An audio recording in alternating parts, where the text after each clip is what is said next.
السلام علیکم دوستو، آپ سے گزارش یہ تھی کہ میرے چینل کو سبسکرائب کیجئے، شیئر کیجئے اور لائک کیجئے، کیونکہ میں آپ لوگوں کے لیے اتنی پیاری اور اتنی میٹھی میٹھی معلومات لے کے آ رہی ہوں، تو سبسکرائب تو بنتا ہے دوستو۔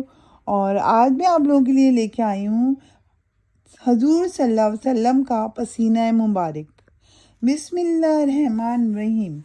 حضرت محمد صلی اللہ علیہ وسلم کے جسم سے ہمیشہ خوشبو آتی رہتی تھی۔ آپ کا پسینہ صحابہ کرام بطور خوشبو استعمال کیا کرتے تھے، اور جب کوئی آپ صلی اللہ علیہ وسلم کے پاس خوشبو کا تذکرہ کرتا تو آپ صلی اللہ علیہ وسلم اس کو اپنا پسینہ مبارک بوتل میں ڈال کر دے دیا کرتے تھے۔ آپ صلی اللہ علیہ وسلم جس راستے سے گزر جاتے تھے اس راستے کو مہکا جاتے تھے۔ اس خوشبو سے معلوم ہوتا تھا کہ آپ صلی اللہ علیہ وسلم اس راستے سے گزر گئے ہیں۔